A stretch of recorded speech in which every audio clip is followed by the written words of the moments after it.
Joining the race to get to the fire quickly is the helicopter.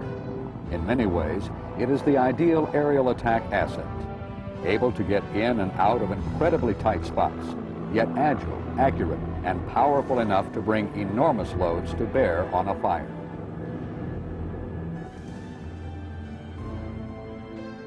These Val Hueys carry 800 gallons or more with each drop.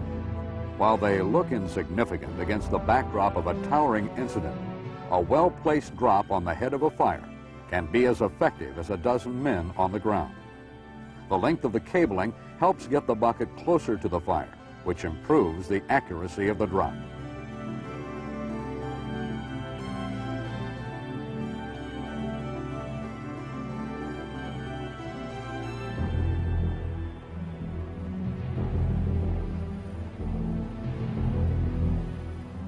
Helicopters can do just about anything a firefighter would want.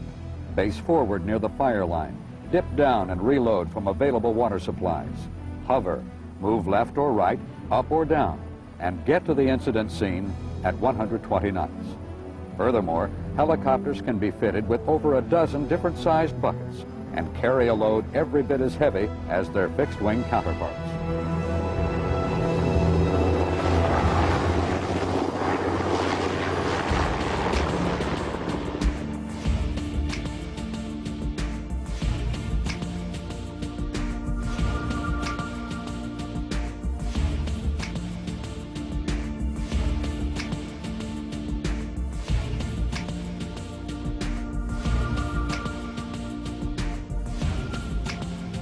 Helicopters are an extraordinary firefighting asset.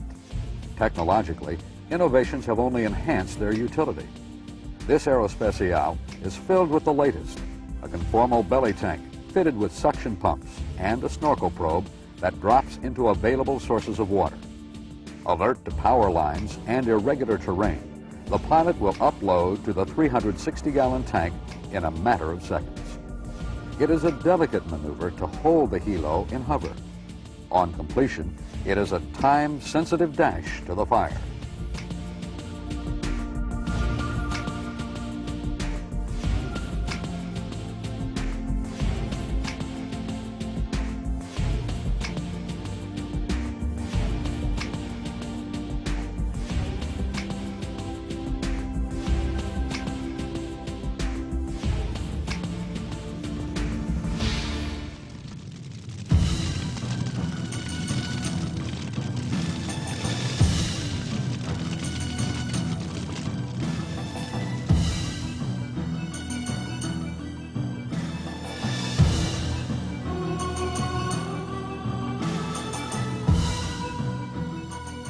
The helicopter is ideally suited to respond quickly to spot fires.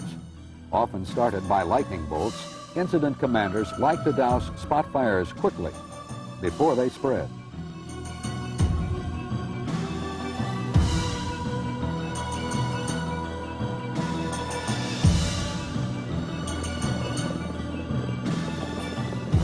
One particularly effective technique against a spot fire is to salvo the helicopter's entire load. Whether mixed with foam, which holds the retardant in place, or just water, the weight of the load helps it crash through the limbs of a tree, penetrate to the base of the fire. On occasion, ground firefighters must use themselves to accurately spot the drop.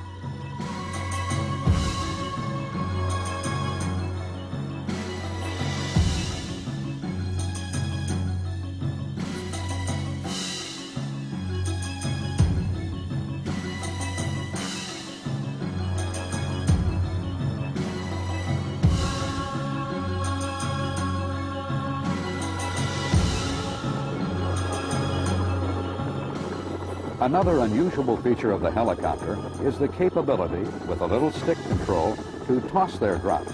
A jog sideways lets the bucket swing enough to throw retardant under the branches of a tree, or sideways against a hill, without pulling the helo over with it.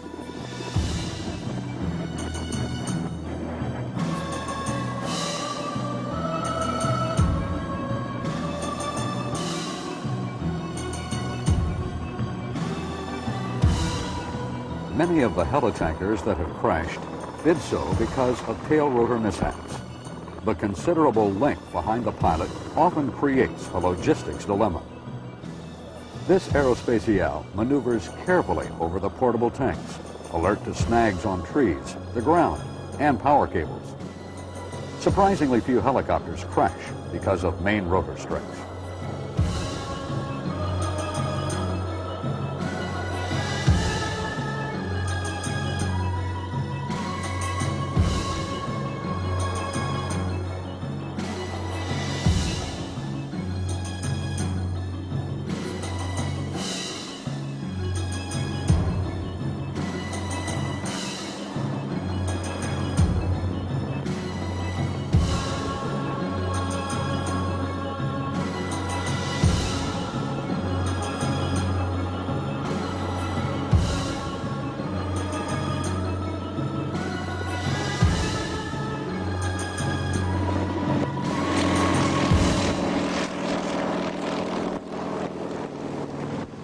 Pilots like to find an accessible stream or pond near their fire. Long turnarounds are frustrating. A nearby body of water has the helicopter back over the fire in minutes. Buckets, either collapsible or rigid, refill automatically.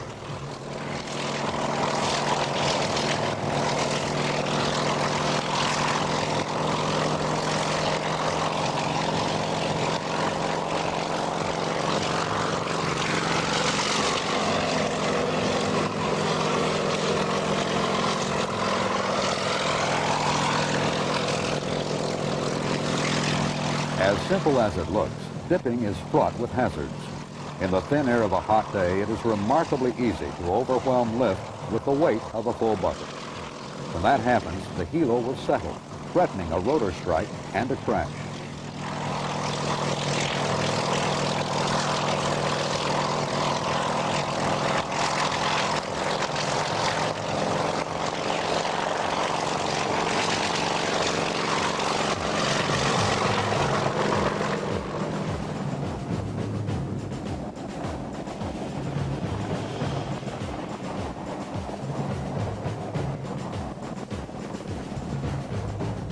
Helicopters begin to flounder in almost imperceptible increments. Quick thinking by this aerospatiale pilot averted a certain crash. Losing lift, the load is dumped. Nonetheless, another problem looms: fast rising terrain. The pilot pulls up dramatically. Needless to say, great care is taken when transitioning the helicopter from an empty bucket to a full one. Forward motion and higher shaft speeds are necessary to generate sufficient lift. This Sikorsky S-58T demonstrates how to move out of the hover and into flight safely but quickly.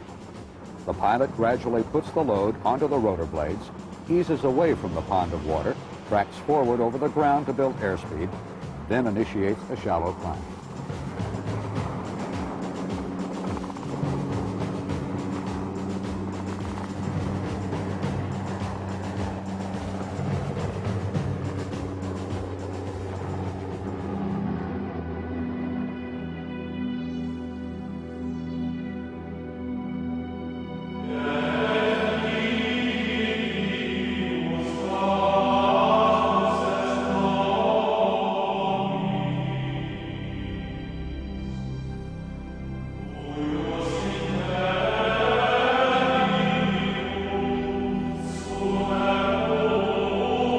The S-64 is an unusual beast.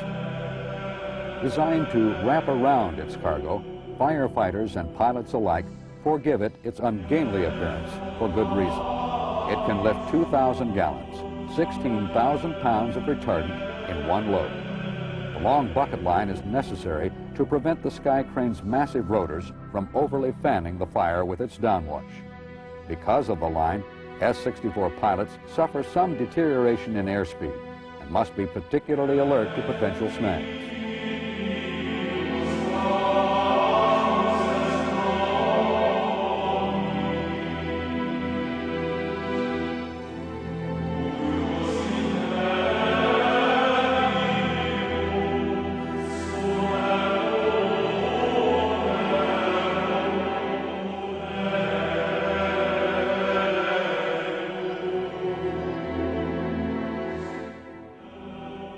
Uploading water through suction is also more complicated than it seems.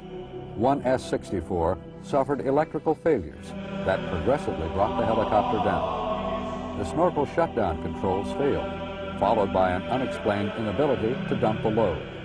Staggering under the increasing weight, the sky crane crashed into the water below.